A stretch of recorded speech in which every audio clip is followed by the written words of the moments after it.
کارمند شایسته جمهوری تاجیکستان علاجی مالیه اتحادیه شوروی و عضو اتفاق ژورنالیستان جمهوری کرم‌الله عادلوف 70 ساله گردید. به این مناسبت در تالار اساسی ریاست دانشگاه دولتی خوجند کنفرانس علمی عملی با اشتراک وسیع مهمانان، شاگردان و خویشان و پیوندان صاحب جشن برگزار شد. معاون رئیس ولایت سوخت انور یعقوبی تبریکات رئیس ولایت رجب‌بای احمدزاده را به سهم حاضرین رسانیده از کار و پیکار صاحب جشن سخن کرد.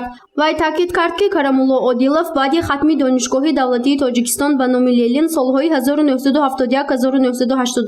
در وظیفه‌های ناظر کلان شعبه مالیه و مدیر شعبه شهری اوراتپه حاضر استراوشان کار و فعالیت کرده است. بعداً از سالهای 1986-1994 همچون سردار اداره مالیه ولایت لنین آباد حاضر سوخت جانشین اول رئیس شهری اوراتپه و ده‌ها دیگر وظیفه‌های راهبری کننده کار و فعالیت کرده است. کرم‌الله عادلوف گرامی قدر، با کمال قناعتمندی شما را از نام مقامات اجرایی حکومت دولتی ولایت سوخت و مناسبت 70 سالگی روز مولود تبریک و تهنیت نموده برایتان سلامتی بردوام و سعادت زندگی را آرزو می‌نمایم. راه حیات شما سرشار از مهر و صداقت و خدمت شایسته به خلق و وطن بوده.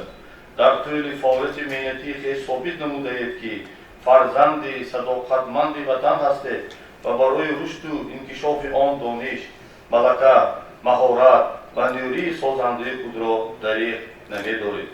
صاحب مکتب مقامات مالیه این عنوانی کنفرانس علمی عملی بود که به مناسبت زادروزی کرم‌الله عادلوف تشکیل کرده شد. صاحب جشن سنه 16 می سال 1951 در گذر نمازگاه شهر اوراتپه حاضر استراوشان تولد شده است. بعد ختم دانشگاه فعالیت خود را خوب به راه مانده در یکچند وظیفه‌های راهبری کننده مقامات مالیه ولایت سوخت کار کرده است. تا به سن نفقه برآمدن بسیار شاگردان را در سمت اداره مالیه تربیت کرده است.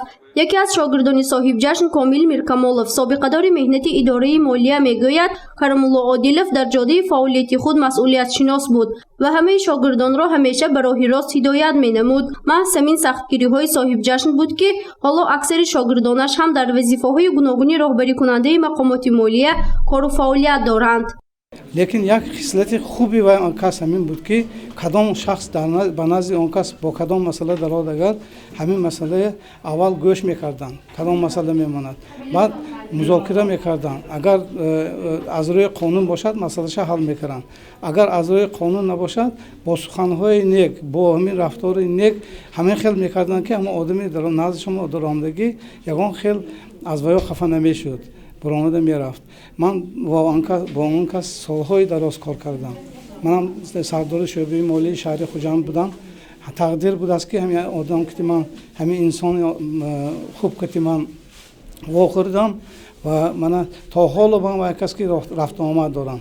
برای خدمت‌های شایانش کرم‌الله عادلوف را در ساحه مالیه و بانکداری و پیشرفت اقتصادیاتی ولایت با اردن دوستی خلق‌ها، نشانهای علاجی مالیه SSR، عنوان فخری کارمند شایسته جمهوری تاجیکستان، مدال جشنی 20 سالگی حزب خلق دموکراتی تاجیکستان و یک قطار افتخارنامه و مکافات‌های نظررس قدر کردند. رئیس حزب خلق دموکراتی تاجیکستان در ولایت سوخت، ظفر اسماعیل زاده هنگام سخنرانی از کار و پیکار صاحب جشن سخن کرده، کرم‌الله عادلوف را با روز میلادش تبریک نمود.